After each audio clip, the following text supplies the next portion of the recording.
The U.S. Supreme Court upheld a lower court ruling, on June 11, that asked Washington state to remove culverts that block the migration of salmon. The ruling has significant implications for Northwest Coast tribes, whose main source of food and livelihood is salmon. The legal decision stems from the 1855 Stevens Treaties, when Northwest Coast tribes retained the right to take fish from their traditional homelands. Fighting to protect salmon habitat, however, is more than just upholding tribal rights. Salmon is viewed as sacred. As a scholar of environmental history and Native American religion, I have looked at how indigenous people find religious meaning in the natural world and traditional foods. This latest Supreme Court case coincides with a resurgence of interest among a new generation of scholars and activists who are learning about and reviving indigenous food systems. Indigenous foods in the New World. Indigenous people from around the world revere certain traditional foods as sacred, like salmon in the Northwest U.S. and Canada. Corn or maize has, for millennia, been the most important food for indigenous communities, in Mexico and Central America. Cylinder vase with dancing maize god, Central Mayan area earthenware, Mexico. Contemporary scientists believe the ancient Mayan were skilled agriculturalists who strategically developed corn around 6,000 years ago. Science writer Charles Mann, for example, describes that the creation of corn was not accidental but a bold act of conscious biological manipulation by the Mayan.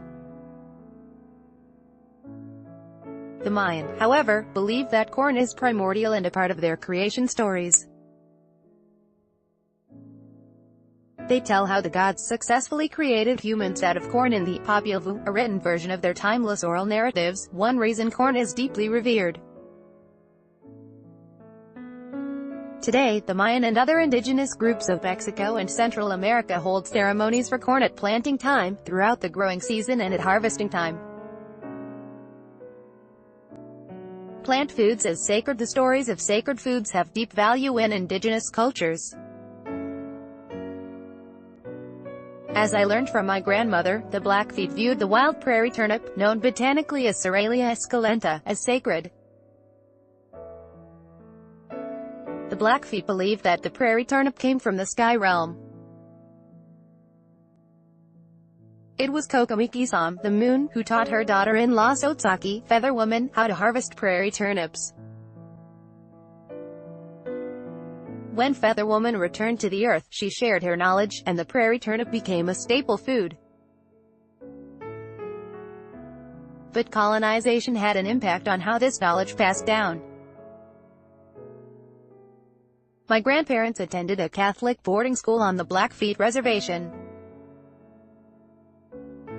The priests discouraged the use of indigenous foods and taught them about American foods. They exchanged wild prairie turnips for garden vegetables, like carrots, and wild game meat for domesticated beef. My grandparents also learned about completely new foods such as wheat flour and dairy products. The nuns taught my grandmother how to bake bread and churn butter. My grandparents, however, continued to learn about Blackfeet religious practices and indigenous foods from their grandmothers. They passed that knowledge on. Although, as a Native American, I know this is not true for many homes today. Elders' knowledge. The good news is that there is renewed interest among young indigenous activists, scholars and chefs to research and write about this ancestral knowledge. Navajo woman teaches the younger generation. Max Pitzel, activist and writer of Quebec's Oral History Project, for example, explores the impact of colonization on indigenous food systems. She interviewed Native American elders to help the next generation understand the health benefits of indigenous foods. She learned how some traditional indigenous herbs could replace over-the-counter medications and wild berries could be a healthier substitute for sugar in muffins and smoothies. Similarly, Lakota chef Sean Sherman's cookbook, The Sioux Chef's Indigenous Kitchen, also seeks to fill a gap in knowledge about indigenous foods. Sherman learned from ethnobotanists and elders about indigenous plant foods traditionally gathered by women in his research, details often ignored by male scholars. Scholar Elizabeth Hoover interviewed elders in the Mohawk community about their fight against contamination of their land in upstate New York. She highlighted the resistance of indigenous people to safeguard their traditional food systems. The recent Supreme Court case is a reminder that traditional food, such as salmon, is more than just food. It is a connection to ancestral knowledge that holds a deeper religious meaning within the natural world.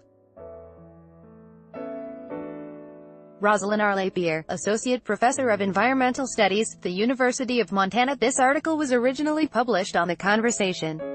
Read the original article.